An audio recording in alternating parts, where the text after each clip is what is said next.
Shalom, amados, bendiciones, los saludamos en esta casa preciosa, donde la verdad de Yahweh se ha placido por su misericordia ser revelada.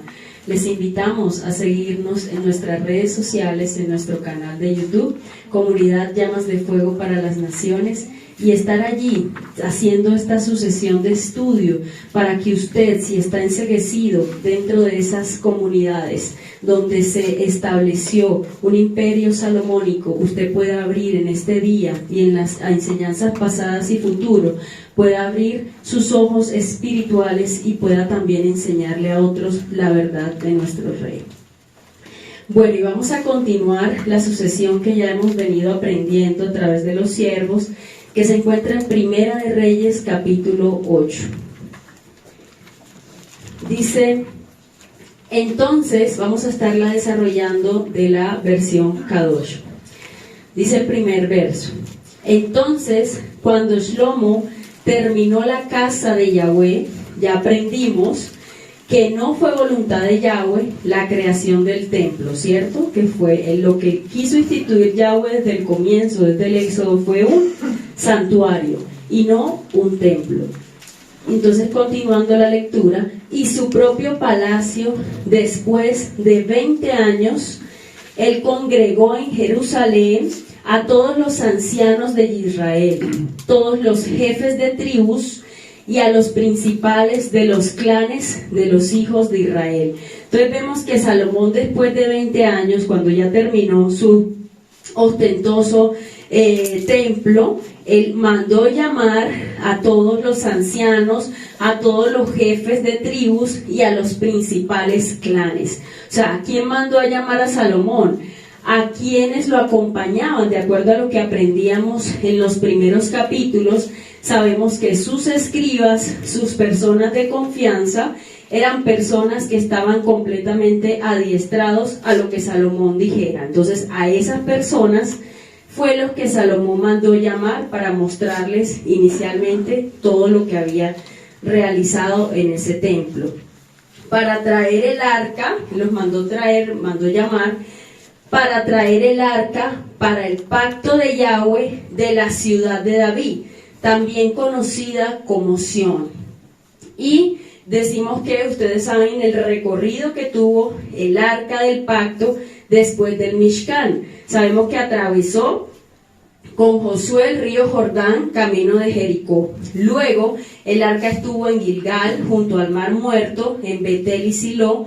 Pasó durante un tiempo a manos de los filisteos y la recuperaron luego nuevamente el pueblo, y el rey David ordenó su traslado a Jerusalén. Luego se depositó en el lugar santísimo en el templo de Salomón, que es lo que vamos a ir leyendo en esta ocasión, en Primera de Reyes 8. La primera ubicación con ambición perenne, o sea, la idea de él era que permaneciera en ese lugar, allí en ese lugar santísimo que él había construido.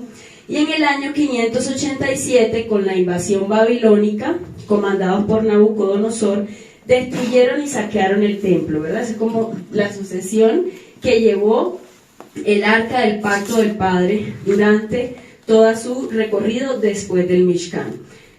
2. Todos los hombres de Israel entonces se congregaron delante del rey Shlomo, es decir, él primero mandó llamar a su gente de confianza, arregló para que pudieran traer el arca, y luego todos los hombres, mandó convocar todo el pueblo, se congregaron delante del rey Shlomo. Todos los hombres de Israel, dice otra versión, se congregaron ante el Melech Shlomo. Ante o delante, eso significa en el estrón la palabra kadam, que significa delante, asaltáronme, acelerar, cumplir. También significa proyectarse uno mismo, o sea, ¿qué era lo que él estaba haciendo allí? Cuando él los manda a llamar, delante de él se está proyectando él mismo, y esto es lo que vamos a aprender en esta mañana. Cómo su ego y su orgullo tan grande, lo que hizo él era para mostrar, no para agradar en ningún momento al Padre, sino para mostrarse a sí mismo. Continuando dice, en la fiesta en el mes séptimo. Sabemos que en el mes séptimo hay una festividad, en el mes de Etanim, que es dice en la versión Nueva Traducción Viviente: así que todos los hombres de Israel se reunieron ante el rey Salomón durante el festival de enramadas. ¿Cuál es el festival de enramadas? Sukkot, que se celebra anualmente a comienzos de otoño en el mes de Etanim. Sabemos que este festival o este Moadín iba desde mediados de septiembre hasta mediados de octubre. Se le llamó Tirri después de que volvieron de Babilonia. Entonces, desde aquí aprendemos que estaban fuera de los tiempos proféticos, tal cual ahora, sabiendo que Sukkot es una celebración, una Moadín profética, para habitar en esa Sukkah eterna con Yeshua en la Nueva Jerusalén celestial, después de la segunda venida del Maestro. Sin embargo, en esta época, él lo que estaba haciendo al entregar el templo en este lugar era invalidando lo profético de esa fiesta a futuro, con un templo construido fuera de la petición y de la voluntad de Abba. O sea, todo se hacía en la carne, sin entendimiento, porque antes de venir al Mashiach eran, digamos, hijos del primer Adán, como ya lo aprendíamos. Como en el judaísmo lo vemos actualmente, que sigue celebrando este tipo de fiestas, estas fiestas sin entendimiento, sino con rituales de hombre. Judaísmo, mesianismo, lo que vemos actualmente, con costumbres y memoriales únicamente. Por otro lado, también aprendemos que Pesach, Shavuot y Sukkot eran fiestas de peregrinaje en ese momento. Entonces él pretendía que todos fueran a ver lo que él había erigido por él, para deslumbrarse él, para que lo vieran a él, y a los pueblos y a las naciones vieran su grandeza y no el Padre eterno. Entonces desde allí, desde esa construcción, al él mandar llamar, y en una fiesta lo que le estaba haciendo era: mírenme lo que yo he erigido, y yo reemplazo cualquier obra profética con la construcción de algo material en la tierra, para que vengan solamente acá a celebrarla. Dice el verso 3: todos los ancianos de Israel vinieron. Se dice que en las normas legales los ancianos de Israel, como lo aprendíamos también en capítulos anteriores, en Deuteronomio, se hacen responsables a los ancianos de administrar la justicia, de actuar como jueces a las puertas de la ciudad, de decidir en casos que afectaran la vida familiar y de hacer que cumplieran sus decisiones. Es decir, que eran personas de autoridad que el Padre había colocado inicialmente cuando estaba el Reino unido. Pero como en este momento, como ya lo aprendíamos en el capítulo 2, estaban subyugados de Salomón, y lo que hacían estos ancianos eran hacer la voluntad de Salomón y no lo que estaba escrito inicialmente por el Padre. Lo que él hizo fue reemplazar a que ellos no siguieran la ley del Padre, sino su propia ley, la propia ley que él había implementado. Sin embargo, entonces, ¿dónde estaba el discernimiento de esos ancianos si habían sido llamados por el Padre? Entonces, eso también nos enseña a nosotros que en estos tiempos cualquiera, porque aún los mismos escogidos serán engañados. Entonces, en este momento hay personas que pueden ser muy doctos en la escritura. El Padre, de pronto vemos que se les puede revelar la Torá, se les puede revelar todos los mandamientos y demás, pero están siguiendo costumbres de su corazón, costumbres paganas. Y usted, si no se da cuenta, podemos ser sutilmente llevados por esa corriente. Por eso en esta casa algo que el Padre ha entregado es su discernimiento. Y por eso todos estamos en esta casa invitados, y usted que nos escucha, a desarrollar, a pedirle a nuestro Rey ese discernimiento para que Él siga revelando lo que es del Rúa y lo que no es del Rúa, lo que es oposición a Yahweh o enemigo de Yahweh. Además, se dice que después del exilio perdieron autoridad hasta los días del Sanedrín. O sea, eso fue una decadencia hasta los días en que vino el Maestro, cuando eran completamente tergiversados, completamente ciegos, turbados, enceguecidos, tal cual como en este momento en la entrega del templo y la convocatoria hecha por Salomón. O sea, completamente ciegos, sin ningún tipo de discernimiento. En los tiempos del Maestro, ellos, la élite, esperaban presentarse delante de un Salomón. O sea, ellos creían también que iba a llegar como un rey David, como un Salomón. Es decir, que nuevamente Shlomo es profético para el tiempo del anti-Mashiach, como se nos ha enseñado. O sea, él es una sombra profética del anti-Mashiach. Actualmente están embrujados que a cualquiera nombran Mesías, y lo vemos en Israel geográfica, cuando de tiempo en tiempo, se podría decir que de año en año, alguien resurge que, entre comillas, tiene las características de Mesías y le hacen venia, le hacen de todo, lo llevan a hacer recorridos y dicen, no, llegó el Mesías, llegó el Mesías. Entonces eso nos enseña cuán turbados están y cuán lejos están de la verdad de nuestro rey, porque están haciendo culto es a la venida del antimashiach.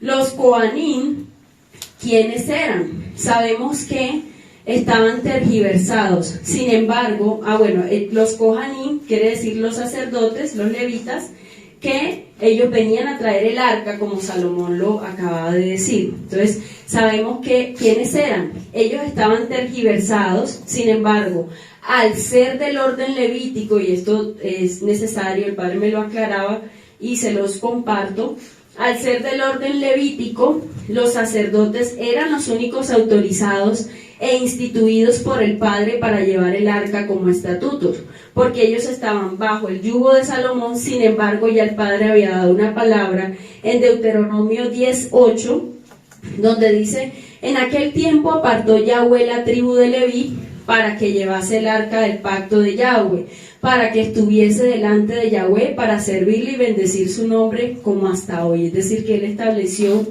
un orden de que ellos eran los únicos autorizados para llevar el arca, y no como en el caso de Usa, que lo vemos en 2 de Samuel 6, del 1 al 17. Vamos a desarrollar, a leerlo. David intenta llevar el arca a Jerusalén. Dice el verso 6. David volvió a reunir a todos los mejores soldados de Israel, que sumaban 30,000. Partió de Balá de Judá con todo su ejército para trasladar de allí el arca de Yahweh, donde se invocaba el nombre del Adón de los ejércitos, que habita entre los querubines. Sacaron el arca de Yahweh de la casa de Abinadab, que estaba sobre la colina, y la pusieron sobre un carro nuevo al que iban guiando Usa y Ahió, los hijos de Abinadab. Cuando sacaron de la casa de Abinadab el arca de Yahweh, Ahió iba delante del carro, mientras que David y todo el pueblo danzaban alegremente delante del Adón, al son de instrumentos musicales, de madera de haya, de arpas, salterios, panderas, flautas y címbalos. Al llegar a la era de Nacón, los bueyes tropezaron y Usa estiró la mano para sujetar el arca, pero el Adón se enojó muchísimo contra Usa por haberse atrevido a tocar el arca. 2 de Samuel 6, del 1 al 17. Por atreverse a tocar el arca. Y este cayó fulminado. David se puso muy triste porque el Adón le dio muerte a Usa, y desde entonces en el lugar se llama Pérez Usa. Entonces vemos que en este apartado, porque Usa no era dentro del orden, y igual, así fueran levitas, no podían tocar el arca, solamente los barrotes laterales, ¿verdad? Las varas laterales. Entonces vemos que un hombre no instituido por Yahweh, así estuviera en santidad o en la presencia, no podía tocar en ese momento el arca, y por eso el padre se enfureció y lo consumió de inmediato. También dice la versión NTV en el verso 3, una vez que estaban presentes todos los ancianos de Israel, los sacerdotes levantaron el arca, continuando con la lectura, el 4, y trajeron el arca de Yahweh, el tabernáculo de reunión y todos los utensilios kadoshim que estaban en el tabernáculo. Esto es, que los Kohanim y los Livim trajeron. Entonces llevaron el arca de la presencia, las características de ser siervo y sacerdote o columna aprobada, ya que hoy día, de acuerdo al Brit, somos recintos y santuarios del Ruach HaKodesh. Entonces ya no necesitamos algo físico donde habite la presencia, sino que somos templos de él. 5. El rey Shlomo y toda la asamblea de los hijos de Israel congregada en su presencia, estaba con él delante del arca, sacrificando ovejas y bueyes en números incontables e incalculables. Posteriormente vemos cómo el profeta anuncia el destierro por el desagrado de lo que estaba realizando en ese momento. O sea, estaban debajo de la voluntad permisiva de Abba, como lo vemos en Amós 5, del 21 al 27.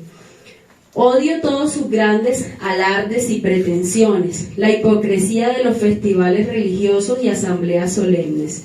Yo aborrezco sus fiestas solemnes, no las soporto, ni me complacen sus reuniones. Cuando me ofrezcan sus ofrendas y holocausto, no los recibiré, ni miraré los animales engordados que me presenten como ofrenda de paz. Esto nos va a ayudar para que a futuro, cuando esté finalizando el texto, entendamos que el Padre se estaba desagradando de lo que Él estaba haciendo en esa fiesta, como nos enseñaba nuestra paz.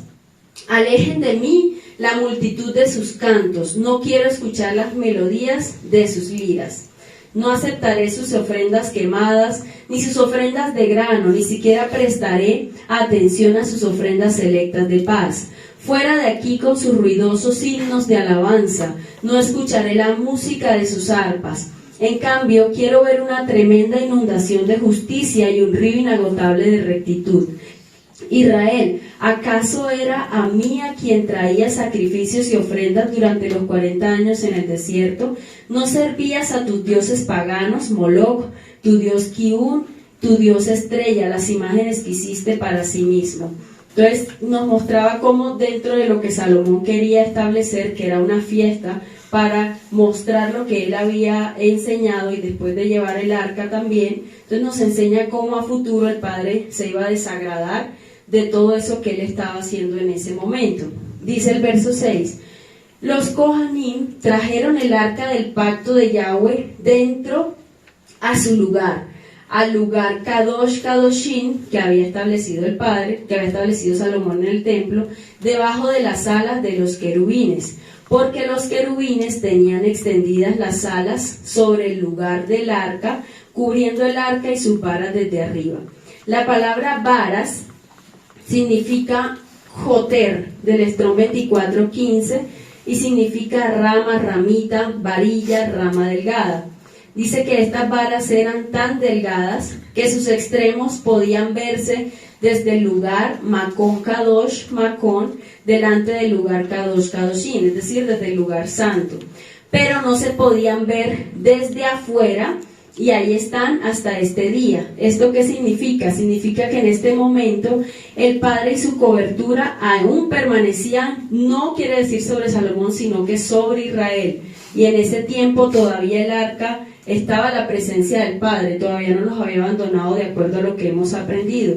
Entonces, su cobertura aún permanecían sobre Israel, creyendo Abba en que Salomón en su libre albedrío también escogería la rectitud en su caminar, porque por boca suya había una promesa, entre comillas, que vamos a entender qué fue en realidad esa promesa que se le reveló al profeta Natán. Había una promesa de perpetuar el legado, pero dependería únicamente de este rey si hacía lo bueno o lo malo delante del Padre, como la advertencia que le da, más adelante lo vamos a aprender en Primera de Reyes 9, donde él dice que escuchó todo lo que Salomón le dijo, pero lo manda a volverse de sus pecados y arrepentirse para que la presencia de Yahweh permaneciera allí, pero sabemos que no lo hizo.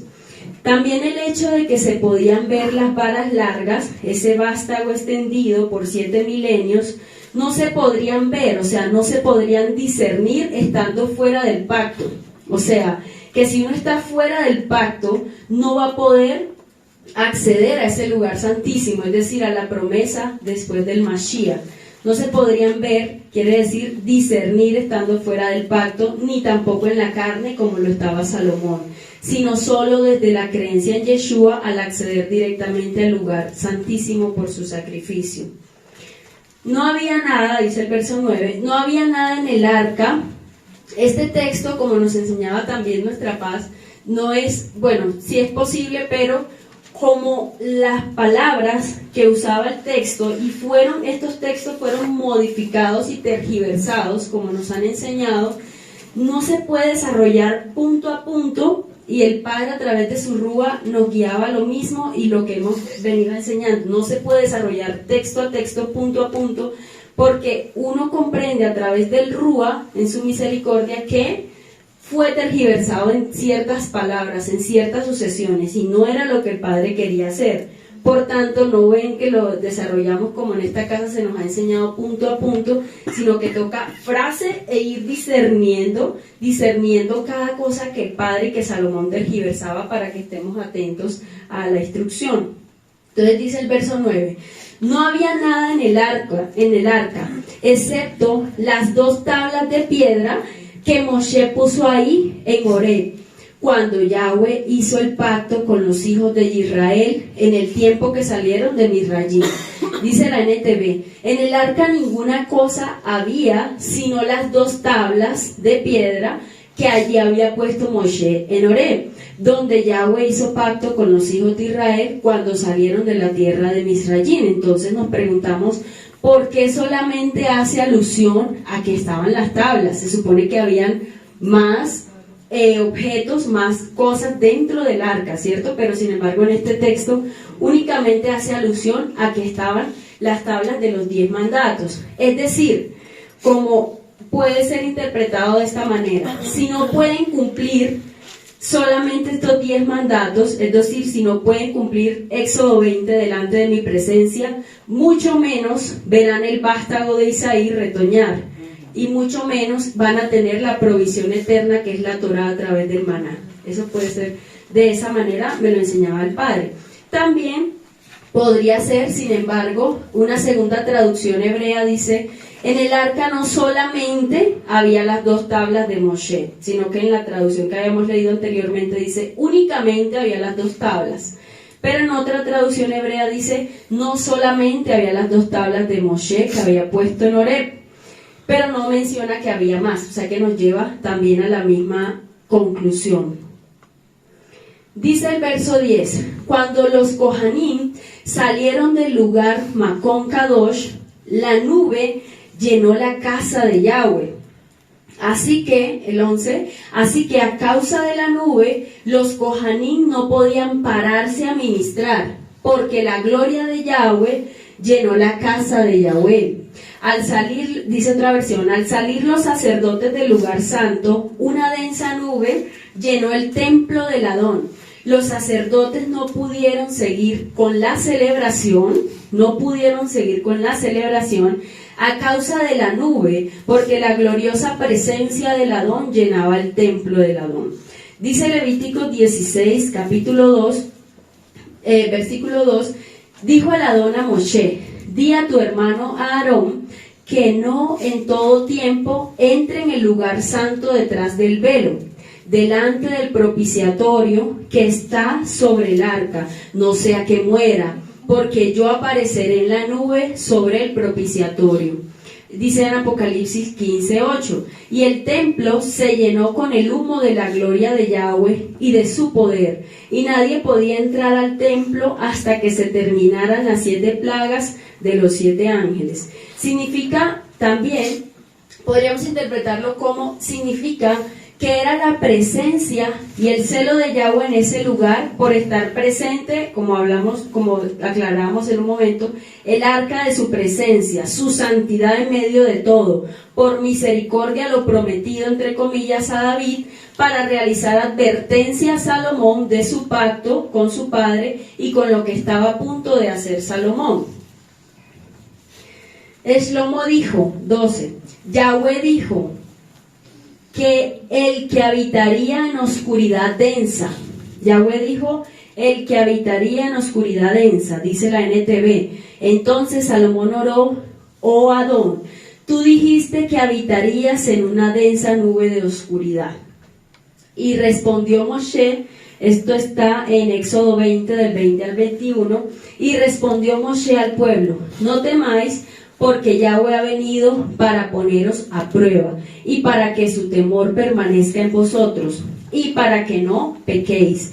Y el pueblo se mantuvo a distancia, mientras Moshe se acercaba a la densa nube donde estaba Yahweh. Y dice Primera de Reyes 8:12, nos recuerda lo que el Adón dijo cuando terminaron de construir este templo. Probablemente Shlomo estaba queriendo decir al citar Éxodo 20, sin embargo también se estaba refiriendo a atraer la oscuridad, cuando él le dice, Yahweh, tú habitarías en oscuridad densa. O sea, ¿a qué se refiere? Un hombre, supuestamente un rey, que sigue el orden del Padre, entre comillas, diciendo y citando, empezando su discurso diciendo, tú habitas en oscuridad. ¿Quién habita en oscuridad? ¿Yahweh o las tinieblas? Entonces, probablemente Shlomo, porque eso todo fue un ritual, una celebración ritualica, cuando él termina de construir el templo y dice, se está refiriendo a traer la oscuridad sobre Israel en ese momento y a futuro también, en lo que estaba haciendo él con ese portal aperturado, podríamos decirlo, lo que él estaba haciendo en ese momento, sobre todo Israel y a futuro con lo que él estaba instituyendo y lo que dejó como herencia a Salomón. Dice el verso 13, pero yo te he construido una casa magnífica.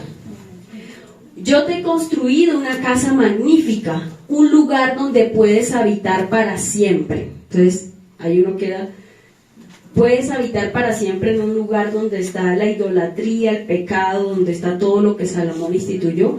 Vamos a ver en verdad qué fue lo que el Padre prometió y que el profeta Natán transmitió. Entonces, dice el verso 14, entonces, y miren cómo empieza, y esto lo repite aproximadamente 7 veces en este capítulo, cuando dice, yo te he construido, yo hice, yo, y va sacando al Padre poco a poco. Dice el verso 14, entonces el rey volvió su rostro y bendijo a toda la congregación de Israel. El rey volvió su rostro y bendijo a toda la congregación de Israel. Toda la congregación de Israel se puso de pie, sus súbditos, ¿no? En ese momento. 15. Mientras él dijo, bendito sea Yahweh, el Elohim de Israel, quien habló a mi padre David con su boca y cumplió su promesa con su mano. O sea, él dice, bendito sea Yahweh, quien habló a mi padre con su boca, o sea, está comprometiendo y está trayendo la atención del Padre al decirle, tú hablaste por tu boca, entonces respáldame, o sea, sin reverencia ninguna. Entonces, con tu boca, y cumplió su promesa con su mano. Continuemos, dice, él dijo, desde el día, vamos en el 16, desde el día que saqué de Misrayim a mi pueblo Israel, no escogí a ninguna ciudad de ninguna de las tribus de Israel, en el cual edificar una casa para mi nombre para que mi nombre estuviera allí. Pero yo he escogido a Jerusalén para que mi nombre esté allí, y escogí a David para presidir sobre mi pueblo Israel. Vamos a mirar más adelantico si eso es verdad, es así o no. 17. Ahora bien, estaba en el corazón de David mi padre edificar una casa para el nombre de Yahweh, el Elohim de Israel.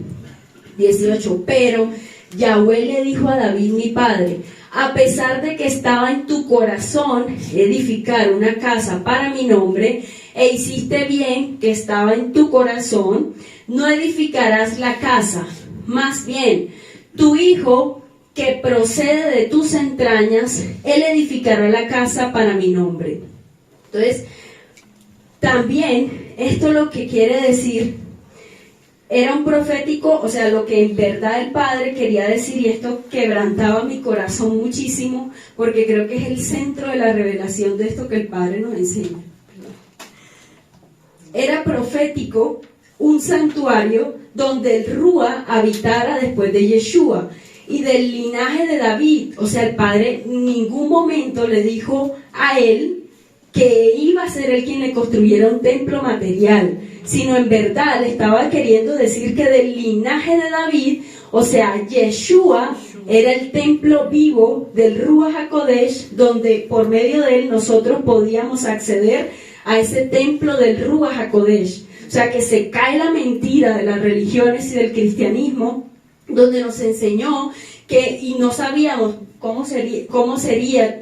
Imaginamos, pero bueno, el padre cómo iba a dar esa promesa sobre un hombre tan tergiversado como Salomón. Pero en verdad lo que el padre quiso instituir, y Natán como profeta, al interpretar la visión y el sueño que Yahweh le da, erra. Porque le dice, lo lleva a inducir que es un hijo de sus entrañas literales. Y no era de esa manera, sino que era a través del linaje de David. O sea, Yeshua era el verdadero templo para que habitara y reposara la presencia y nosotros pudiésemos acceder al Ruach HaKodesh de mi rey. Entonces se cae completamente y entendemos el por qué el templo él lo erigió y le dijo, yo te lo erigí por promesa a mi padre David, cuando en verdad lo que el padre quería era Yeshua, se refiriera a Yeshua profético a futuro. Entonces hasta este punto Shlomo cita que de la misma boca de Yahweh, que de la misma boca de Yahweh sus promesas, por tanto Abba se manifiesta, o sea, él le dice, cita prácticamente el nombre de mi propio Yahweh. Entonces, a través de entender la verdadera revelación, realmente lo que quiso decir Yahweh al profeta Natán, recordemos que previamente el profeta dijo, haz lo que esté en tu corazón, ¿verdad? Y lo vemos en 2 de Samuel 7. Leámoslo para recordar y para que el Padre nos enseñe en su amor, en verdad, lo que él quiso decir al darle esa promesa a David era su linaje, no a David como hombre. 2 de Samuel 7 dice, aconteció que cuando ya el rey habitaba en su casa, después que Yahweh le había dado reposo de todos sus enemigos alrededor, dijo al rey al profeta Natán, mira, ahora yo habito en casa de cedro, el arca de Yahweh está entre cortinas. Y Natán dijo al rey, ojo, profetas en este tiempo, de no hablar o interpretar lo que su corazón o su emoción le diga, porque en esta sola frase y lo que aconteció después, de acuerdo a lo que él interpretó, llevó a que religiones se instituyeran por esta razón. Entonces, Natán le dijo al rey, anda y haz todo lo que está en tu corazón, porque Yahweh está contigo. ¿Qué hizo el profeta? Erró en este momento. Dijo, haz lo que está en tu corazón. Dice el verso 4, aconteció aquella noche y vino palabra de Yahweh a Natán, diciendo, ve y di a mi siervo David, así ha dicho Yahweh, ¿tú me has de edificar casa en que yo more?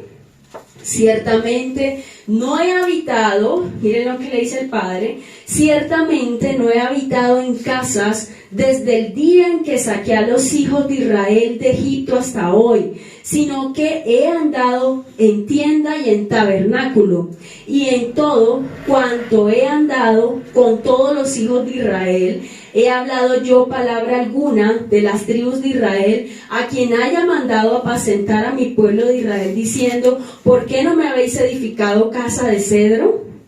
8. Ahora pues dirás así a mi siervo David, así ha dicho Yahweh de los ejércitos, yo te tomé del redil de detrás de las ovejas para que fueses príncipe sobre mi pueblo, sobre Israel.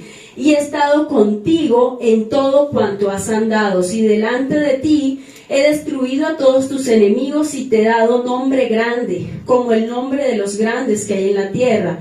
Además, yo fijaré, miren, yo fijaré lugar a mi pueblo Israel y lo plantaré para que habite en su lugar y nunca más sea removido. Nunca más sea removido, ni los inocuos le aflijan más como al principio. O sea, el Padre en verdad lo que le estaba hablando era el tabernáculo eterno, la nueva Jerusalén celestial, y no esa Jerusalén corruptible de ese tiempo. Entonces entendemos que en verdad el Padre le estaba dando una profecía muy futura a Natán para que la transmitiera a David sobre su linaje. Iba a estar a través del Mesías esa promesa. 11. Desde el día en que puse jueces sobre mi pueblo Israel, a ti te daré descanso de todos tus enemigos. Asimismo, Yahweh te hace saber que Él te hará casa. Y cuando tus días sean cumplidos y duermas con tus padres, yo levantaré después de ti a uno de tu linaje. el cual procederá de tus entrañas y afirmaré su reino. ¿Qué reino se afirmó en la tierra? El reino de Yeshua HaMashiach. Y miren este verso 13. Él edificará casa a mi nombre. ¿Quién es el único que puede habitar casa a nombre de Yahweh? Que dijo, el Padre y yo somos uno solo. Edificará casa a mi nombre, y yo afirmaré para siempre, el trono de su reino. Yo le seré a él padre, y él me será mi hijo. Como el padre, sabiendo todo a futuro, podría decir en un hombre tan tergiversado que él iba a ser su hijo, que solamente Yeshua es el hijo del padre porque es el reflejo de Yahweh, quien vino a la tierra. O sea, él estaba queriendo decir, yo seré su padre y él será mi hijo, tal cual como el maestro nos los enseñó. Y si él hiciere mal, yo le castigaré como buen padre con vara de hombres y con azotes de hijo de hombres.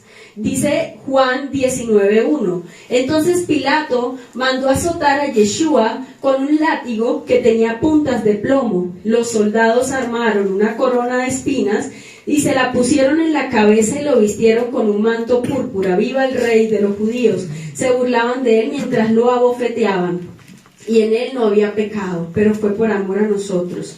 Como dice Isaías 53:3, despreciado y desechado entre los hombres, varón de dolores, experimentado en quebranto, y como que escondimos de él el rostro, y fue menospreciado, y no lo estimamos. Ciertamente llevó él nuestras enfermedades y sufrió nuestros dolores, y nosotros le tuvimos por azotado, por herido y abatido.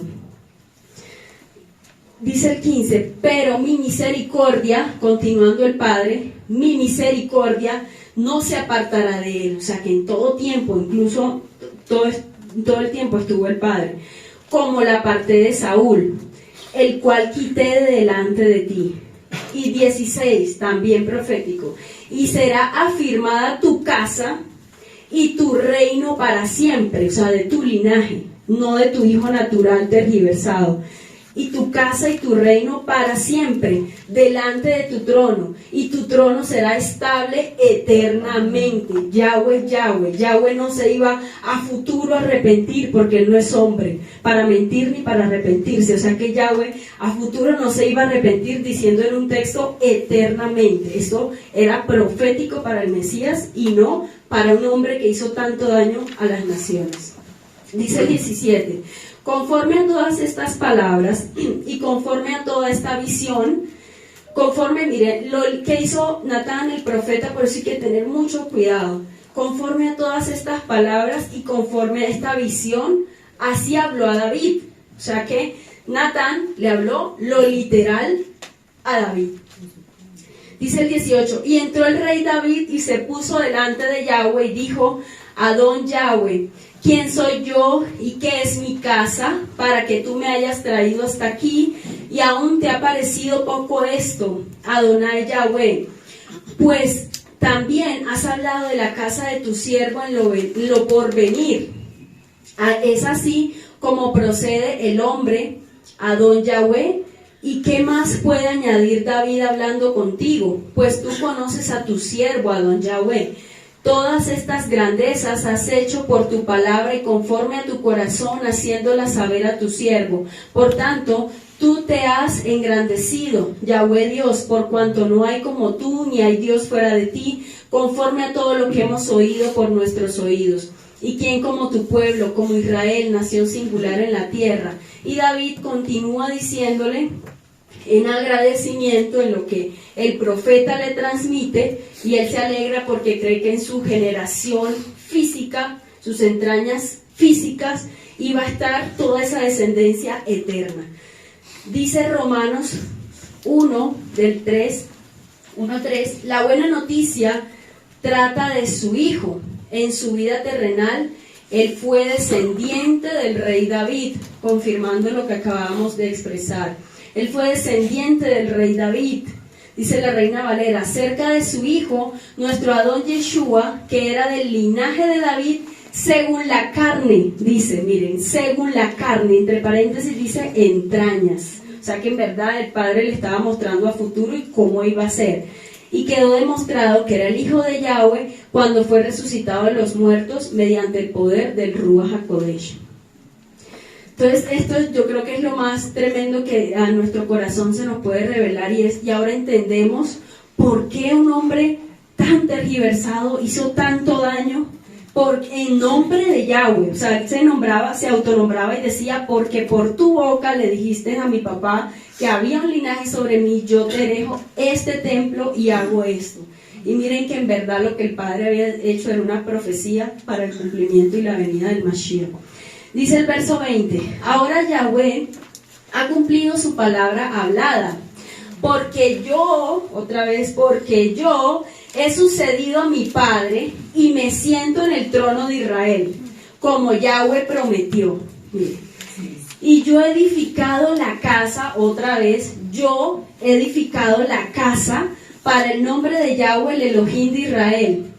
Vamos a leer una parte en el libro de la el libro de la sabiduría de Salomón, que él lo escribió también, tergiversado. Vemos en contexto cómo él entendió mal el mensaje del profeta Natán, o sea, desde Natán fue mal interpretado, mal transmitido, David, y luego Salomón se seguía sosteniendo de eso. El mensaje del profeta, quien no tuvo la revelación completa y profética de lo que el Padre le había dado en ese momento. O sea que eso es una advertencia. Nosotros, gracias al Padre, en esta casa cada profecía se da con la revelación para que pueda haber un cumplimiento profético. En esta casa no pasa que haya una profecía a medias sin que se diga la revelación completa, un sueño profético sin que se diga la revelación completa. Por eso damos gracias al Padre por su misericordia y orar cada momento para que el Padre, cuando se manifieste en nuestra vida, no sea nuestra emoción, ni como le dijo Natán, haz lo que tu corazón quiera decir. ¿Por qué? Porque eso puede llevar a generaciones suyas y mías a que erren creyendo una palabra errada, que no era lo que el Padre quería transmitir. Entonces, sino con certeza pedir al Padre la revelación completa para que pueda ser comunicada completa como se nos ha enseñado esta casa conforme a su misericordia. Dice el 21, allí he hecho un lugar para el arca que contiene el pacto de Yahweh, el cual él hizo con nuestros padres cuando los sacó de la tierra de Misrayim. Es decir, él hizo un templo, mas no un santuario, lo que ya aprendíamos en capítulos anteriores, para que su presencia habitase por siempre, sino lo que él había hecho era un templo completamente profano. 22. Entonces Shlomo se puso delante del altar de Yahweh en la presencia de toda la congregación y extendió sus manos hacia el cielo. Podría ser en este apartado, ya sabemos que elevar las manos o mano extendida de Yahweh es misericordia, pero él dijo, extendió sus manos al cielo para ser escuchado y hacer creer al pueblo de los que él estaba delante de él, que se refería al Padre. Y al llamar la atención del Padre, como vamos a estudiar en Primera Reyes 9, el Padre dice que lo escuchó no sabemos si está tergiversado el texto, sería cuando el hermano lo desarrolle y nos enseña ahí. No sabemos si estuvo en verdad tergiversado ese texto, pero dice que el Padre escuchó su oración. Pero él llamó la atención del Padre a decir, tu boca habló. Y cuando la boca de Yahweh habla, él inclina su oído. O sea, alguien que hable, ejemplo, tratando en ofensa o a ofenderlo a él, o alguien que haya hallado gracia delante de él. Eso inclina su oído, siendo un antropomorfismo, ¿no? Entonces, 22. Entonces Shlomo se puso delante del altar de Yahweh en la presencia y extendió las manos al cielo, tal vez para ser escuchado. 23. Y dijo, Yahweh Elohim de Israel, no hay Elohim como tú, arriba en el cielo ni abajo en la tierra. Tú guardas el pacto con tus siervos y les muestras misericordia. Miren lo que él mismo dice, con tal de que caminen en tu presencia con todo su corazón, porque él no lo hizo, Si era, dice, con tal de que caminen, y lo está advirtiendo allí, ¿por qué entonces no caminó en eso que el Padre había instituido? No lo hizo en toda su vida. 24. Tú has cumplido tu promesa a tu siervo David, mi padre. Otra vez, tú has cumplido tu promesa a tu siervo David, mi padre. Tú hablaste con tu boca, otra vez llamando la atención del Padre y su irreverencia. Tú hablaste con tu boca y lo cumpliste con tu mano. Así es hoy. 25. Ahora, por lo tanto, Yahweh Elohim de Israel cumple lo que prometiste a tu siervo David. Cumple lo que prometiste a tu siervo David, mi padre, cuando dijiste: nunca faltará un hombre delante de mi presencia que se siente en el trono de Israel, que era ya entendimos que era profético para el Mashiach. Sí, solo tus hijos tienen cuidado de su senda, para que así caminen en mi presencia, tal como tú has caminado en mi presencia. Ahora, por lo tanto, Elohim de Israel, por favor, permite que tu palabra, la cual hablaste a tu siervo David, otra vez, sea confirmada.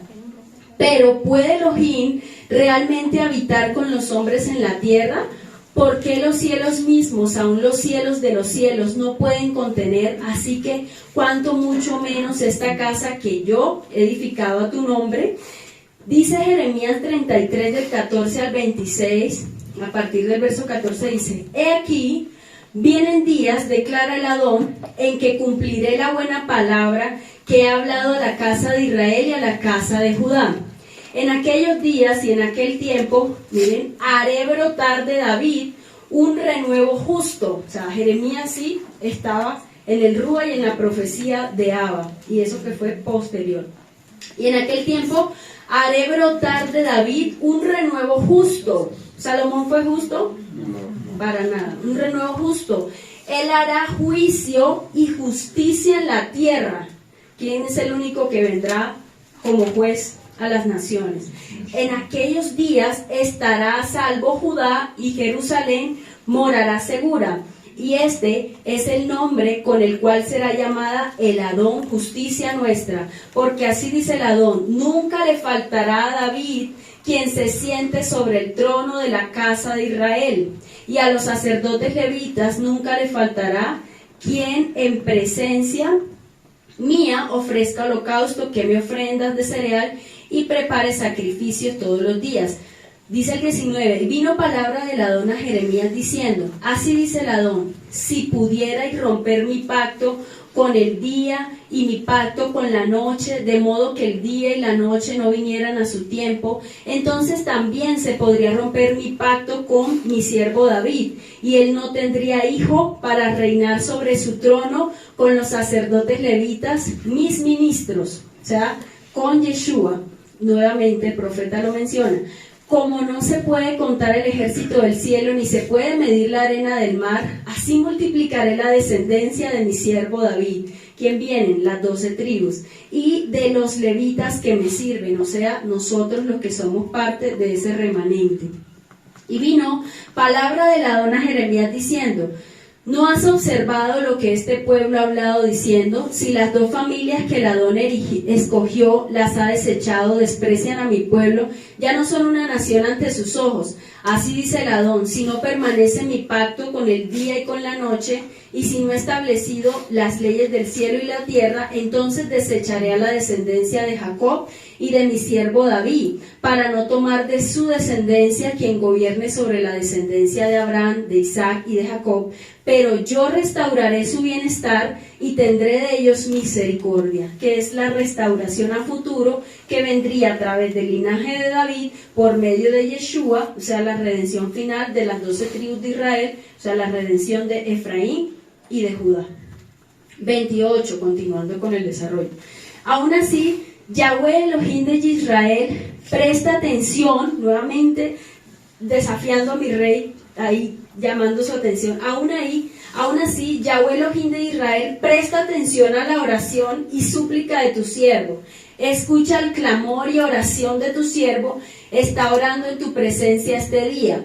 Que tus ojos estén abiertos hacia esta casa, noche y día, aún hacia el lugar referente al que dijiste: mi nombre estará allí. que cogía cada palabra de lo que se había transmitido y la reclamaba, como dice el cristianismo, la reclamo, la arrebato para él, para sí, citando la atención del Padre. Mi nombre estará allí para escuchar la oración de tu siervo que orará en este lugar de día y de noche. Decía él que iba a hacer eso.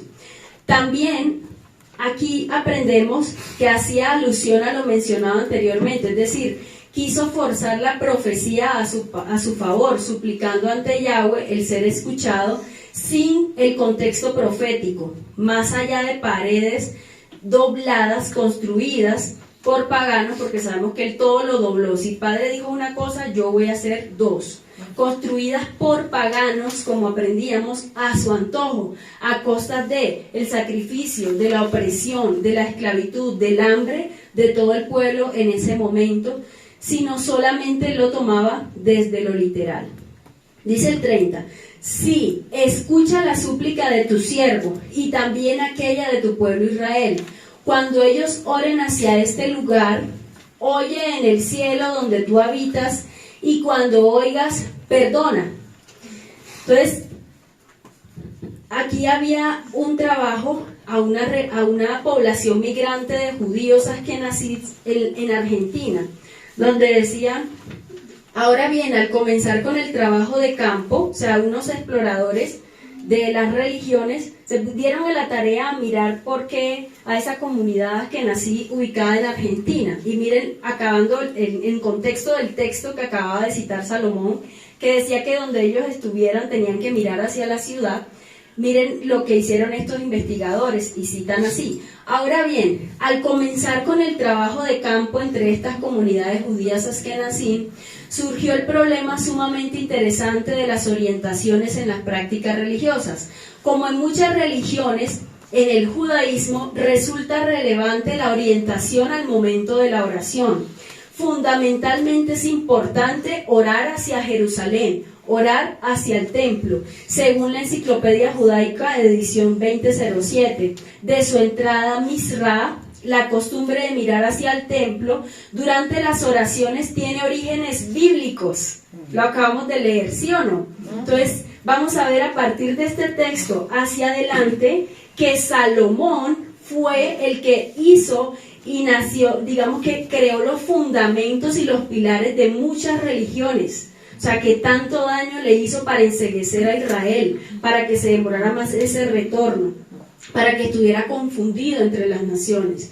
Entonces, es bíblico y ellos se agarran de esto, es bíblico. ¿Por qué? Leamos entonces Primera de Reyes 8, en el verso donde Salomón le ruega al Padre y le dice, tienen que mirar hacia el templo cuando hagan algo, cuando oren.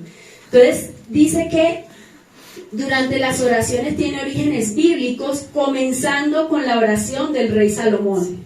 Primera de Reyes 8:44, que es lo que estamos desarrollando. 48, que esto también está en texto paralelo en Segunda de Crónicas 6:34 y Segunda de Crónicas 6:38.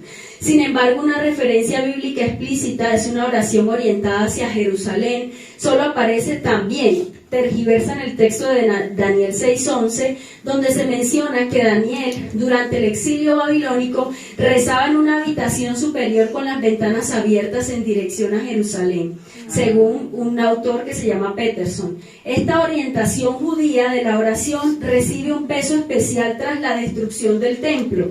Se reza entonces hacia Jerusalén porque al lugar del templo terrenal le corresponde al templo celestial. O sea, ellos dicen que allí, por eso, que allí en ese lugar va a estar también el templo celestial, según este mismo autor.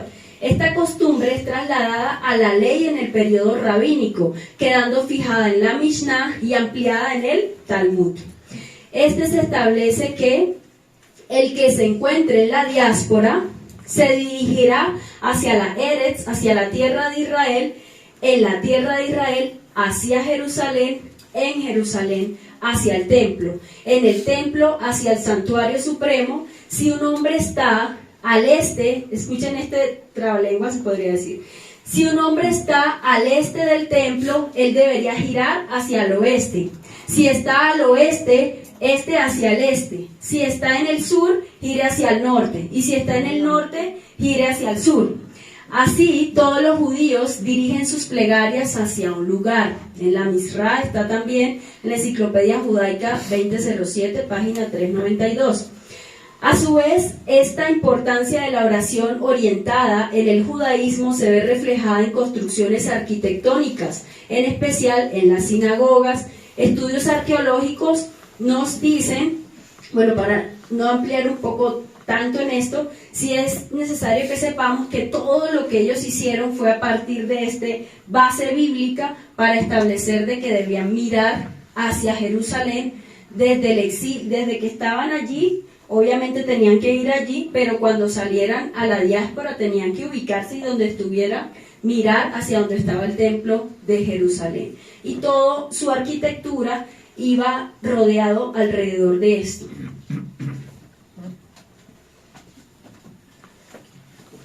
Sí.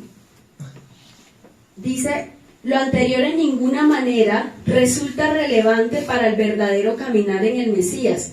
Prácticas y costumbres de hombres, como se nos ha enseñado en esta casa, es decir, que no solo el daño físico que él le estaba haciendo para erigir todo ese templo y mantenerlo y tener sus huellas y tener todo, sino el daño espiritual que le estaba haciendo, encegueciendo a todas las naciones de la tierra, porque por todo lo que había en su alma contaminada con idolatría, asemejada a los pueblos que eran enemigos del Padre. Lo que se observa es que este rey, como instituyó punto a punto, y este encabezado de la oración, lo que sería futuro para el Padre, el politeísmo, o sea, él es el Padre de múltiples religiones, si lo vemos desde este punto, que está en el Primera Reyes 8:30, cuando establece esto. Entonces ya establece judaísmo, una de sus prácticas. 31. Si una persona peca contra su prójimo, miembro de la congregación, y él es hecho jurar bajo juramento, y él viene y jura delante de tu altar en esta casa, entonces hoy en el cielo actúa y juzga a tus siervos, recompensando al perverso para que su senda se devuelva sobre su propia cabeza, y reivindicando al justo, dándole lo que su justicia merece. Cuando tu pueblo Israel, o sea, él empieza a decirle una serie de cosas y peticiones al Padre, pero a la vez sus escribas instituyendo lo que a futuro serían las religiones de la tierra.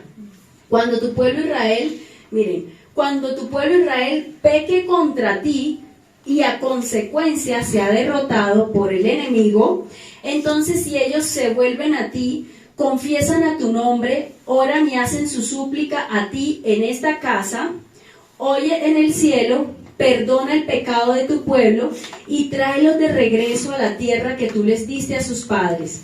Veamos que es la mentira de Shlomo a nivel y manifestada en el cristianismo. Por ejemplo, peque y peque y peque, y usted de que vaya el domingo a la iglesia donde usted esté, y vaya y arrepiéntase y siga pecando, porque nadie puede ser santo, porque nadie puede alcanzar la santidad de Yahweh. Entonces, esta es una mentira que también él está instituyendo allí, que muchas religiones hoy en día la toman. Entonces, el creyente, y veía en un blog cristiano, dice, el creyente o el cristiano siempre se verá tentado a pecar, decía en un blog cristiano, ya que mientras esté en esta tierra está sujeto a deseos y tentaciones. Cuando una persona se arrepiente de su pecado, además de buscar, adquiere un compromiso, pero a pesar de haber sido perdonado, miren lo que dice el cristianismo, la tesis, pero a pesar de haber sido perdonado, existen ocasiones donde se puede cometer otra vez el mismo error y se pregunta, ¿cuántas veces puedo pecar y ser perdonado? Entonces se guían de Mateo 18, 21, 22, donde dice que Yeshua le dijo a Pedro que 70 veces 7, o sea, siga pecando, que eso no le desagrada al Padre. Entonces, miren lo que dice, aunque para el ser humano existan faltas difíciles de perdonar, para Dios no hay límites de perdón. Él borra las transgresiones de sus hijos y no se acuerda más de ella. ¿Qué le suena familiar? ¿Qué le estaba diciendo Salomón al Padre? A pesar de que hayan hecho todo, después de que vengan acá al templo, se arrepientan y te busquen, perdónalo cuantas veces sea necesario prácticamente. Y le añaden el cristianismo, Hebreos 10:17 dice, y nunca más me acordaré de sus pecados e iniquidades. Es decir, que esto no lo toman como una vez y para siempre, que somos perdonados en el Mashiach para un caminar recto a partir de allí, sino que cada vez que tú quieres puedes seguir pecando, porque el Padre no hay límites para perdonar. Que así el hermano no te perdone, Yahweh te perdona. Entonces es una mentira, y vemos que el Padre esto también lo estaba instituyendo Salomón a través de este texto, nos enseña Abba. Es tremendo. ¿Por qué sucede? Dice, pero ¿qué sucede cuando pecas una y otra vez? Dice el mismo blog.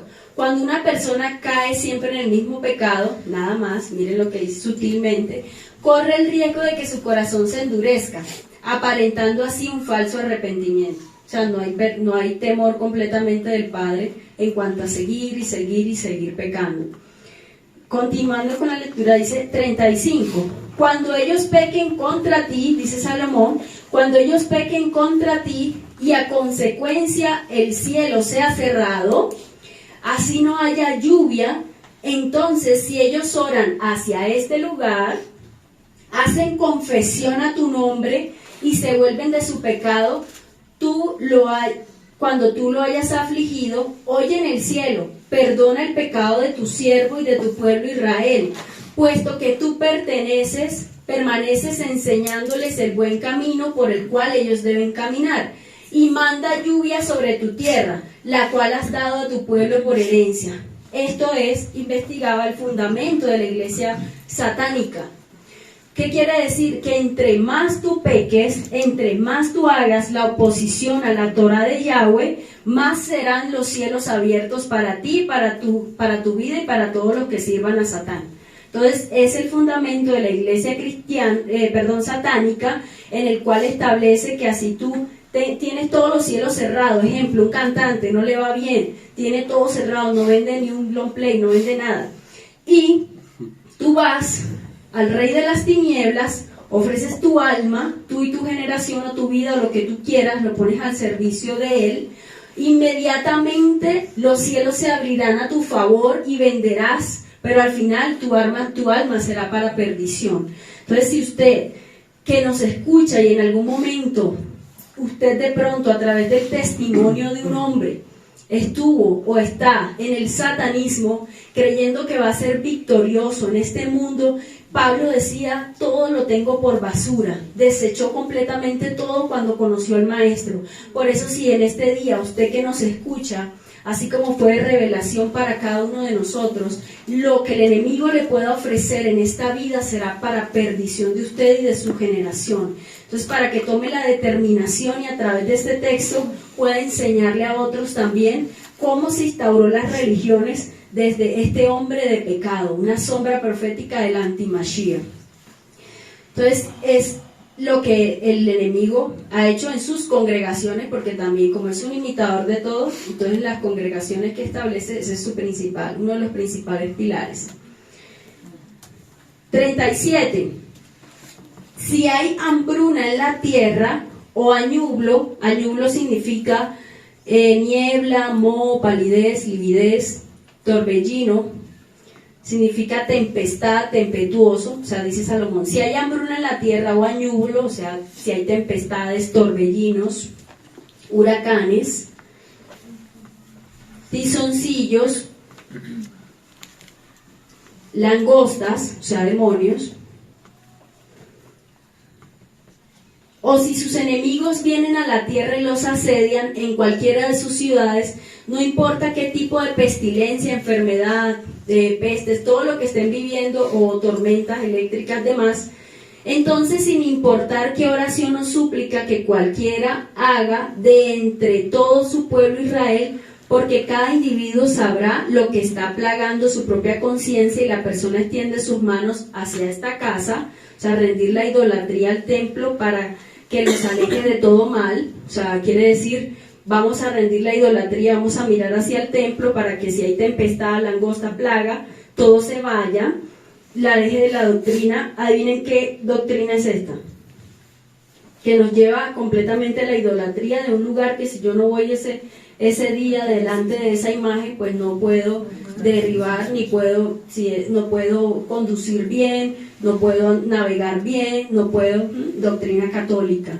Oración para encomendarse, encontraba una oración que se hacía para encomendarse al santo de los terremotos. O sea, hasta ese nivel de idolatría ha llegado el corazón del hombre, pero miren dónde nace todo.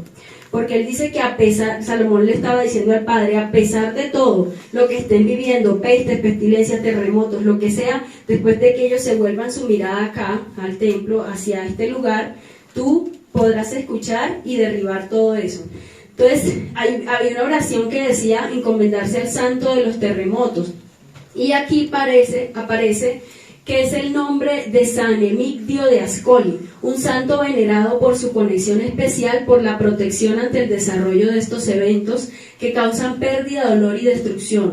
A este santo, quien fue el primer obispo de Ascoli Piceno, o sea, un hombre, lo llamaron santo, una ciudad ubicada al noreste de Roma, se le atribuye ser el responsable que esta ciudad no sufriera ningún daño después de haber enfrentado un terremoto en 1703. Entonces, desde ese momento fue conocido como el patrono de los terremotos, a quien se le pide protección contra los sismos también. Y era algo que recomendaba el fallecido Papa Benedicto XVI. Dice, entonces vemos cómo instituía cada argumento de cada religión para que a futuro hoy lo viéramos materializado, o sea, como se nos ha enseñado lo que era, es en este tiempo y será también. Por eso el remanente se debe levantar teniendo la revelación que Él por su misericordia nos da. 39. Oye en el cielo donde tú habitas y perdona y actúa, y puesto que tú sabes lo que hay en el corazón de cada cual, de a cada persona, lo que su conducta merece, porque solo tú conoces todos los corazones de los hijos de Adán. Y era tremendo.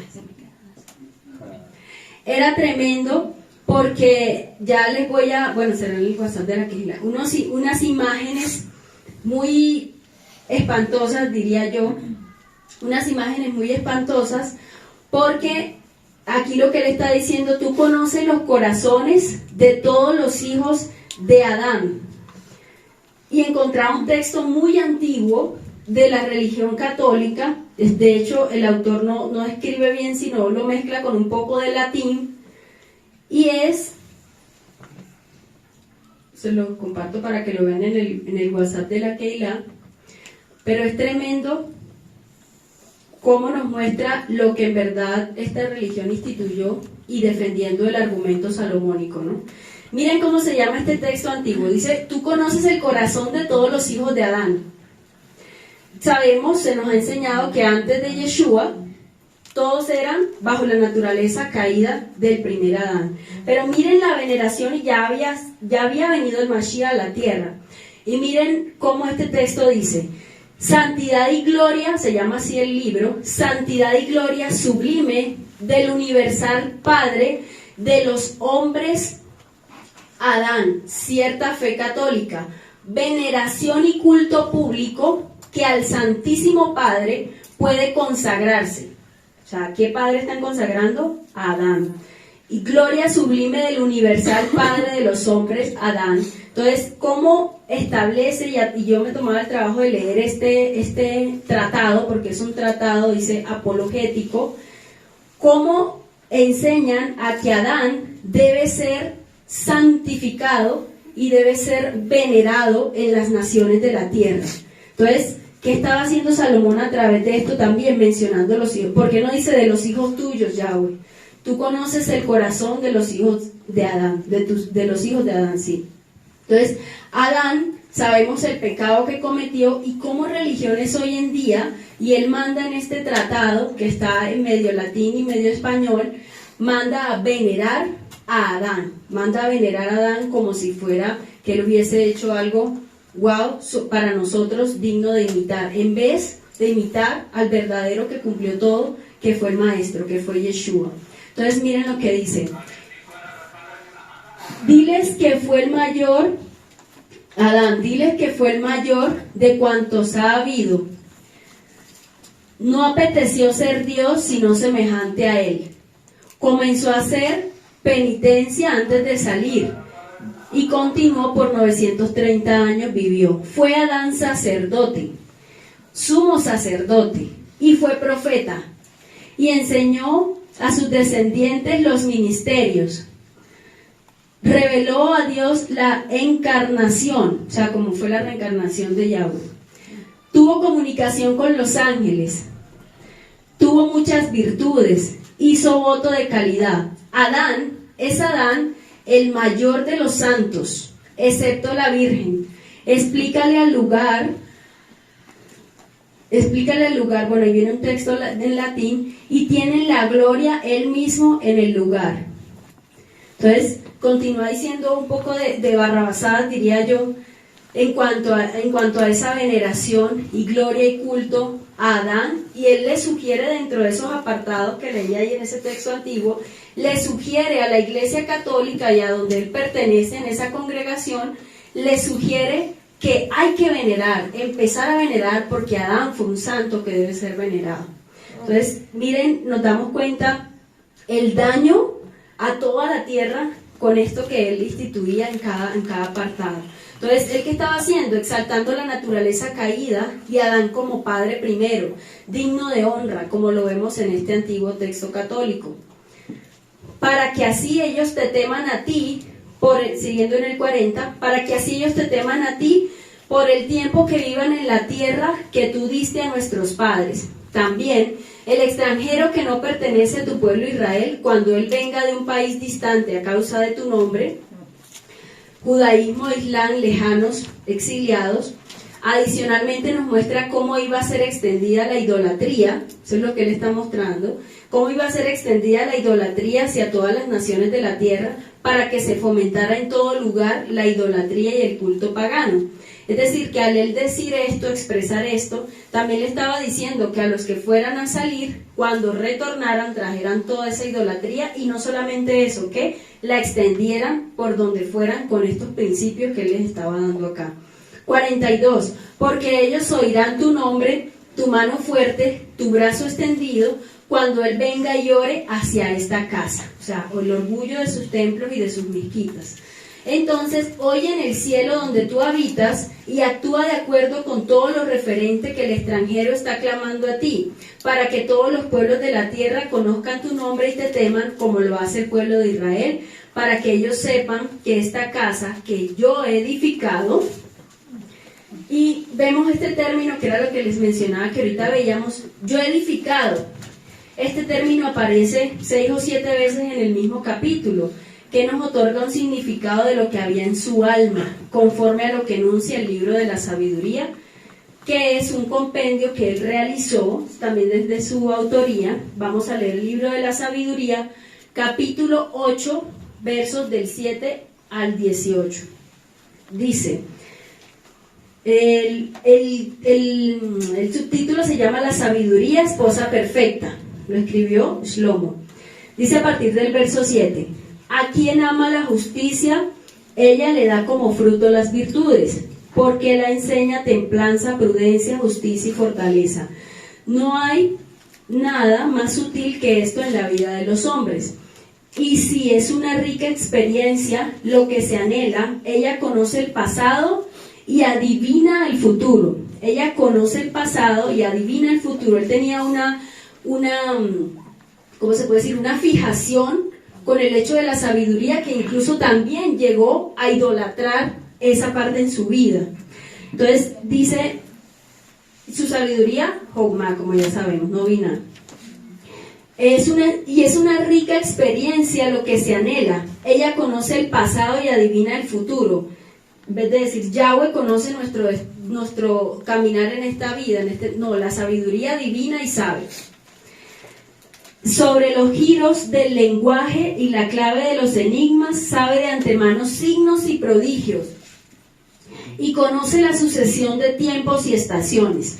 Por eso decidí hacerla mi compañera, sabiendo que sería mi consejera en la prosperidad y mi consuelo en las penas e inquietudes, Por ella, este es el verso más importante que nos enseña el por qué él decía, yo he hecho, que era lo que él estaba haciendo allí. Por ella conseguiré gloria entre la gente y honor ante los ancianos, aunque sea joven. Se reconocerá mi agudeza en los juicios y causaré admiración ante los poderosos. Si me callo, esperarán a que hable. Si hablo, me escucharán con atención. Y si prolongo mi discurso, se llenarán de admiración. Por ella conseguiré inmortalidad y dejaré un perpetuo recuerdo a la posteridad. 14. Gobernaré pueblos y se me someterán las naciones. Temerán los terribles soberanos al oír hablar de mí. Me mostraré amable con mi pueblo y valeroso en la guerra. Al regresar a mi casa, reposaré junto a ella, porque su trato no causa amargura y su intimidad no molesta, sino que agrada y alegra. Entonces, ¿qué había en el alma de este hombre? ¿Quién se quiso semejar al Padre y fue echado a la tierra? ¿Quién? A Satán. Sabemos el discurso completamente en su corazón, en su alma, un ego que quería hacer lo que Yahweh. ¿Quién dice que va quien debe ser por todas las naciones de la tierra? Es Yahweh. Yahweh es, y él se asemejaba al Padre acá en este texto que acabamos de leer. ¿Qué es lo que había en su corazón? Cuando él estaba mostrando, yo he hecho, yo delante, mando llamar a todos los principales de Israel, era, mírenme a mí, yo he hecho esto, porque yo seré perpetuo. ¿Quién es el único perpetuo? Yo seré perpetuo, yo dejaré un legado para que todo el mundo reconozca y me reconozca. Entonces, miren lo tremendo, lo que había en su alma, y entendemos por qué tanta desgracia al pueblo a causa de este rey.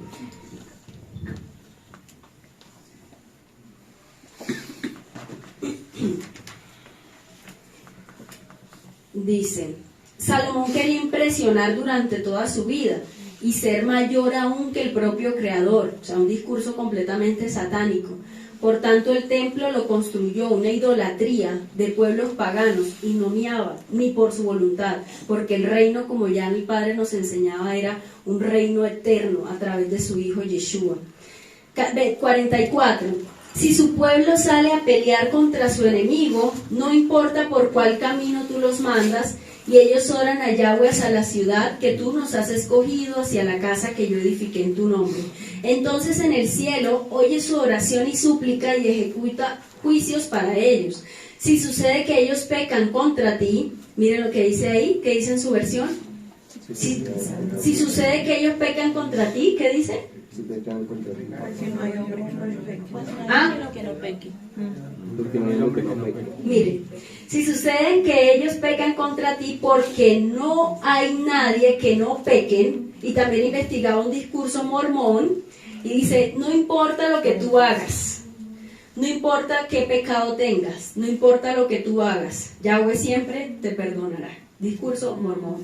O sea, fundamento de la iglesia también, Jesucristo de los últimos días también.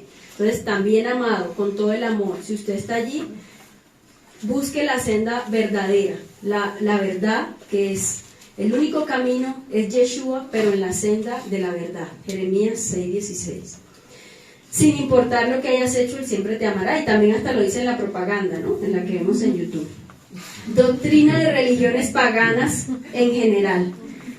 Y los entregas, continúa Salomón, y no hay hombre que no peque, o sea, yo por eso peco y enseño al pueblo a pecar y traigo desgracia sobre Israel, y los entregas al enemigo para que ellos se los lleven cautivos a la tierra del enemigo, sea lejos o cerca. 47. Entonces, si ellos se vuelven a sus corazones en la tierra donde fueron llevados cautivos, se vuelven y hacen su súplica a ti, en la tierra de aquellos que se los llevaron cautivos, diciendo, hemos pecado, hemos actuado injustamente, hemos transgredido. Si en la tierra de sus enemigos, quienes se los llevaron cautivos, ellos se vuelven a ti de todo tu corazón y con toda tu alma, oran a ti hacia su propia tierra, la cual diste a sus padres, hacia la ciudad que tú escogiste y hacia la casa que yo he edificado a tu nombre. Nuevamente, o sea, incentivando la idolatría que sucedió tal cual posteriormente al volver de la cautividad de Babilonia, ¿cierto? Sabemos y se nos ha enseñado que El judaísmo propiamente dicho viene de costumbres y ritos babilónicos y se fortalecieron mucho en esa cautividad. Entonces, al volver de la cautividad, Babilonia, madre de las religiones, y la idolatría de Israel cuando volvieran del cautiverio.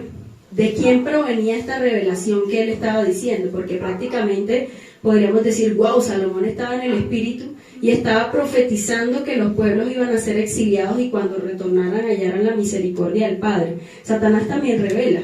Satanás también revela en ese momento, porque él ya sabía, y él no conoce el futuro, pero él ya sabía que con esta institución, este tratado que él estaba haciendo, satánico, obviamente iba a volver a Israel a la idolatría, y en las naciones a que fueran idólatras también.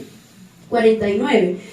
Entonces en el cielo donde tú habitas, oye su oración y súplica, defiende su causa, y perdona a tu pueblo que ha pecado contra ti. Perdona sus transgresiones que ellos han transgredido contra ti, y dales compasión a la vista de sus captores, para que tengan compasión de ellos. O sea, perdona todo pecado aún en la cautividad o en medio de su idolatría.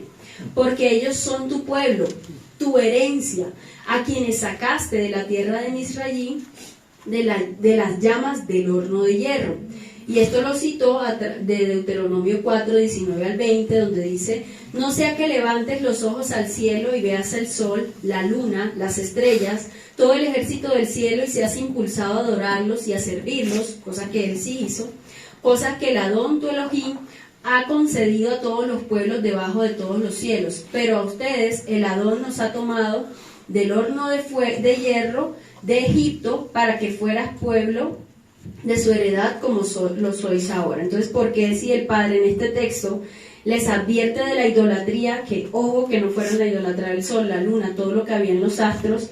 Él solamente cita: porque tú tomaste y nos sacaste del horno de hierro que es Egipto, asimilado con Egipto, para que fuera su heredad. Porque no dice para que vuelva tu pueblo, para que no haya idolatría, sino que dice solamente el pedacito donde es su heredad.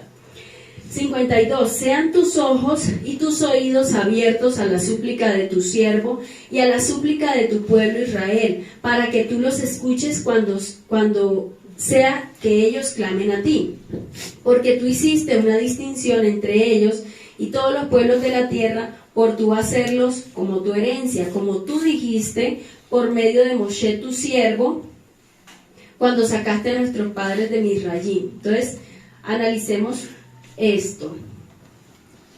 Dice el verso 15: pero a vosotros Yahweh os tomó y os ha sacado de horno de hierro Egipto para que seáis pueblo de heredad como en este día. Y Yahweh se enojó contra mí por causa de vosotros y juró que no pasaría el Jordán ni entraría en la buena tierra que Yahweh tu Dios te da por heredad. Pero la cita no la encuentro. Bueno, vemos, ya la encontré. Vemos que Shlomo cita Deuteronomio 4:20, que era lo que estaba leyendo allí en ese texto. Él cita Deuteronomio 4:20, pero olvidando la importancia de los versos 15 al 19, que nos dice: guardad pues mucho vuestras almas, pues ninguna figura vistes el día que Yahweh habló con ustedes en medio del fuego, para que no os corrompáis y hagáis para vosotros escultura, imagen de figura alguna, efigie de varón o hembra, figura de animal, alguno que está en la tierra, figura de ave, alguna alada que vuele por el aire, figura de ningún animal que arrastre sobre la tierra, no sea que alces tus ojos al cielo, la luna, y ahí le repite. Entonces, ¿por qué Salomón se pasa por alto estos textos, sino que solamente cita donde son su heredad? 54. Cuando Shlomo había terminado de orar toda esta oración, digamos, todo este tratado para las naciones, para levantar su idolatría, cuando había terminado de orar esta oración y súplica a Yahweh, él se levantó de delante del altar de Yahweh, donde había estado postrado con sus manos extendidas al cielo. Se puso en pie y levantó su voz para bendecir a toda la congregación de los hijos de Israel. Miren la bendición que él acababa de dar sobre el pueblo, ¿no? Bendito sea Yahweh, quien ha dado descanso a su pueblo Israel, de acuerdo a todo lo que él prometió. Ni una sola palabra ha fallado de su buena promesa, la cual hizo por medio de Moshe su siervo. O sea, si conocía todos los escritos, ¿por qué le falló tanto al Padre? Omitió el cumplimiento de tantos textos y tomaba lo que a él le convenía, tal cual como hizo el profeta Mahoma. Para los escritos del Corán, ejemplo, un texto que se nos ha enseñado a través de nuestro Roe, que es la Sharia. Dicen que el vocablo Sharia se utiliza, o sea, ¿qué estaba queriendo decir Salomón allí? Que todo lo que había acabado de decir, tomaba lo que él le convenía, ¿sí? Los textos que él decía, bueno, por aquí voy a decir esto porque es la boca de Yahweh que ha hablado, pero en lo que me implica comprometerme, lo que implica un cumplimiento de que yo lleve al pueblo a que se humille, ore, esté allí en presencia del Padre y cumpla los mandamientos, esa parte no la voy a mencionar en mi discurso, porque me dañaría el establecimiento de la idolatría en las naciones, ¿verdad? Entonces, dicen los textos del Corán, también tergiversados, y la Sharia, el vocablo Sharia se utiliza recurrentemente en el discurso actual como vector de una serie de significados fantasmales, o sea, se relaciona con regímenes de terror, castigos, repudios de mujeres, reivindicaciones extremistas, grupos terroristas, normas jurídicas arcaicas, y dice que es fundamental comprender que la constitución de la Sharia, cuando ésta se postula como instancia trascendente y ahistórica, es utilizada sobre todo por los regímenes políticos más autoritarios para cimentar la permanencia de su poder en una ley inmune a cualquier evolución. En su sentido etimológico en árabe, Sharia significa vía amplia, apertura o camino. Es decir, que esta invalida, miren lo que dice, la operación de elaborar la Sharia como ley divina, o sea, establezco un pacto encima del que ya existe, lo establezco y lo tergiverso para las naciones, que fue lo que hizo Salomón y es lo que hizo el Corán, el Islam, a través de tergiversar una visión, un demonio, ya sabemos como hemos aprendido, revelado un demonio para tergiversar toda la historia de la heredad verdadera de Jacob. La operación de elaborar la Sharia como ley divina nos permite a la labor de interpretación denominada Ijtihad. Esto es la reflexión llevada a cabo por jurisperitos musulmanes con miras a traducir los versículos coránicos en normas jurídicas.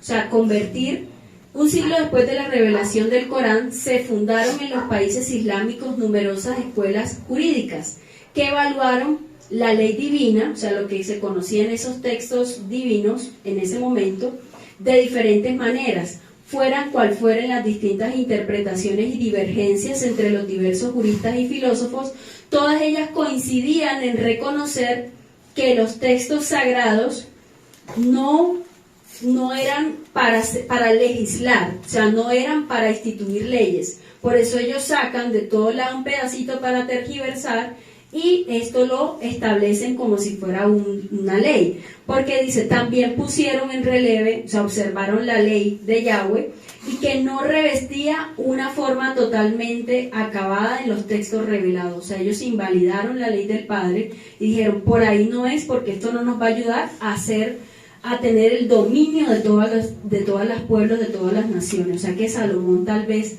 también en su discurso lo que estaba haciendo era que se establecieran este tipo de pactos, tergiversar la verdadera Torá del Padre.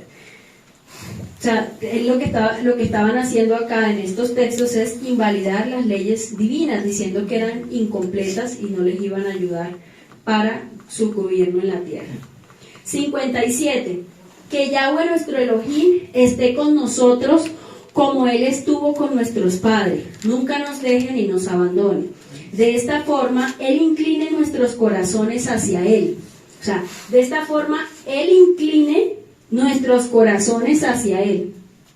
Nosotros inclinamos el corazón hacia el Padre, o sea, nosotros nos humillamos. Él nos vio primero y nos amó primero, pero somos nosotros en posición de siervos quien estamos en reverencia completa delante del Padre, y jamás el Padre, venga, inclina su corazón, venga. No, o sea, como que yo peco y peco, pero mi Padre siempre va a estar inclinándome el corazón hacia Él.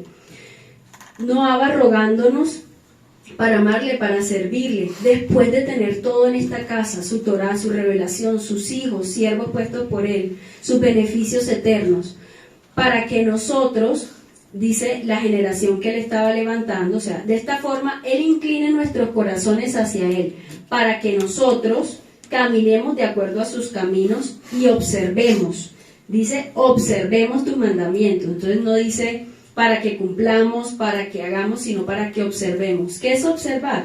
Es miró, escanear,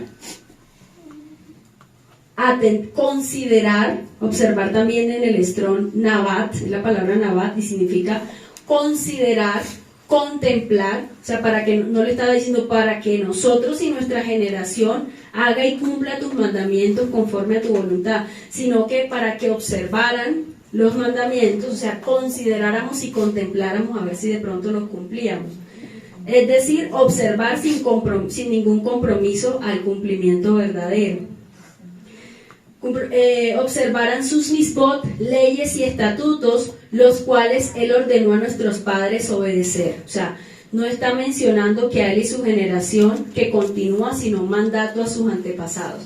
Él ordenó fue a nuestros padres obedecer. O sea, dice, esta generación lo observamos nada más y lo contemplamos, porque en verdad la ordenanza había sido para nuestros padres, obedecerlo.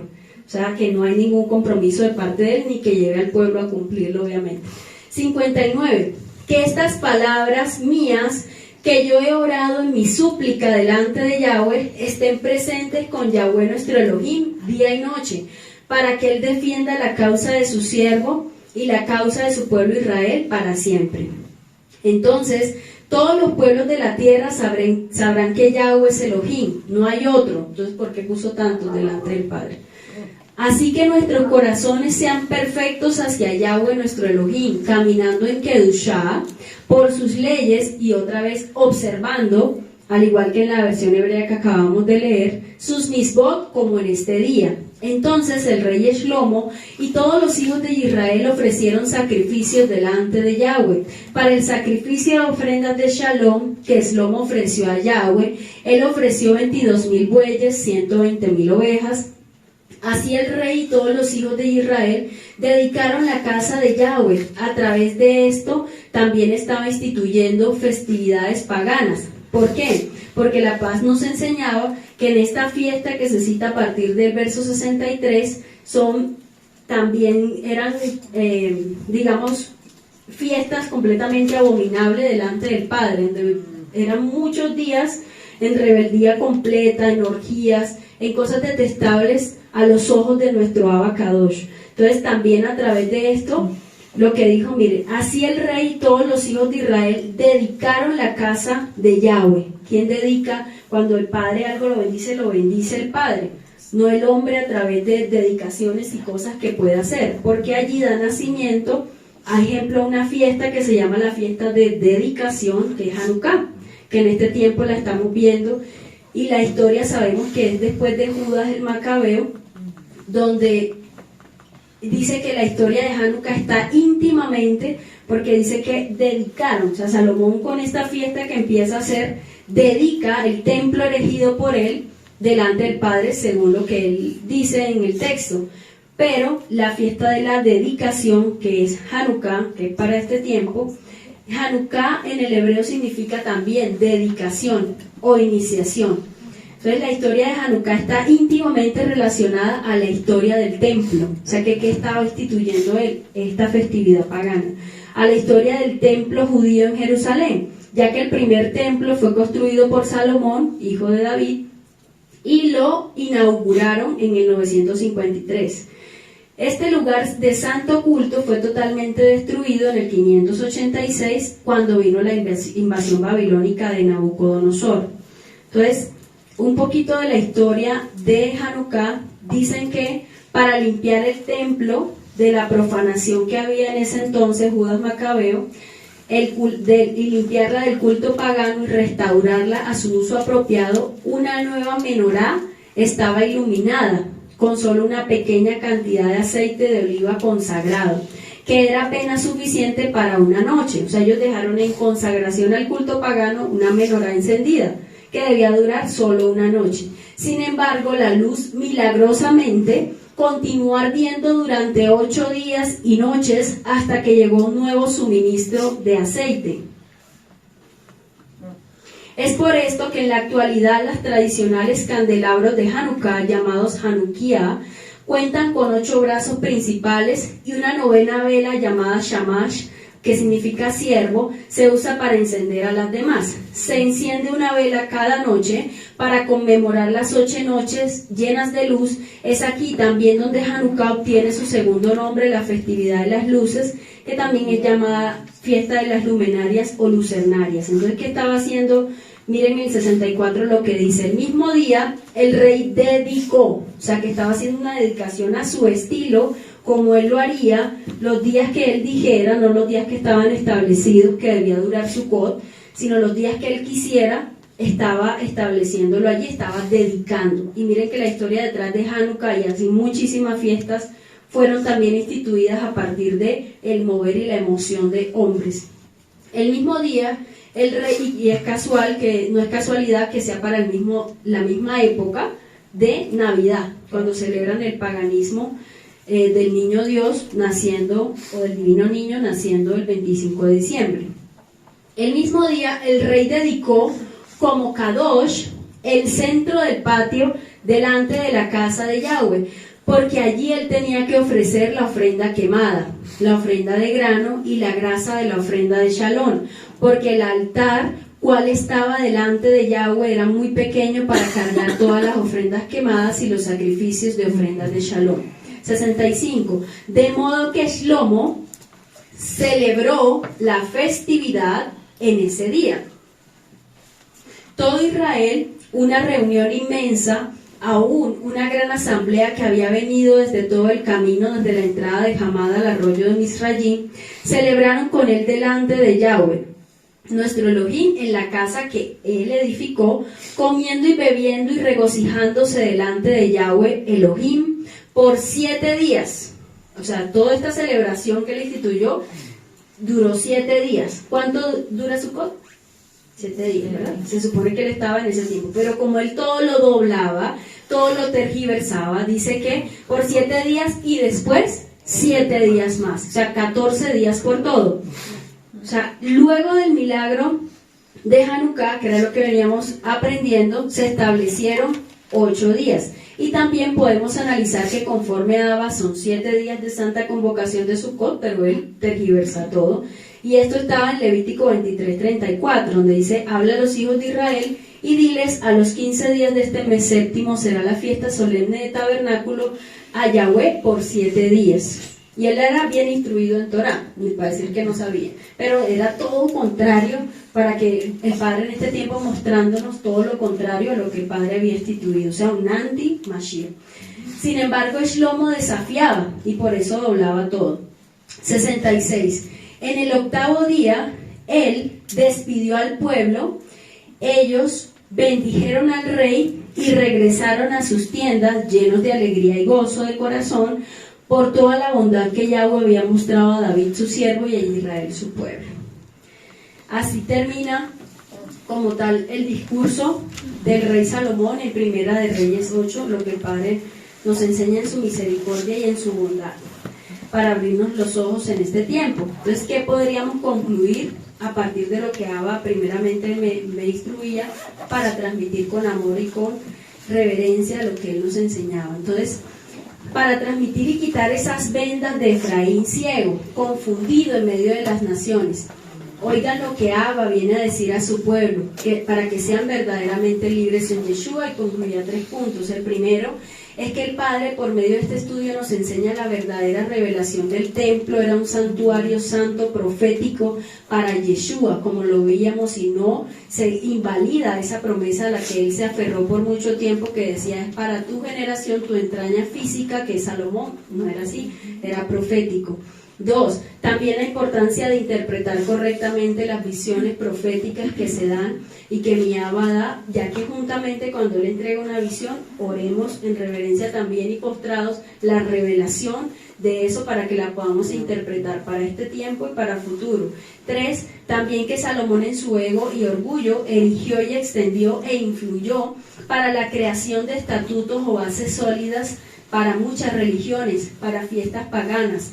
Estamos llamados a derribarlas, de acuerdo a la visión de nuestro paz, ya sabiendo desde el origen, el contexto en la que fueron creadas, ya podemos derribar, destruir para poder plantar, edificar. O sea, ya habiéndosenos revelado la verdad y de dónde nace todo eso, ya sabemos cómo se puede derribar, destruir eso que el Padre no quiso crear en la tierra.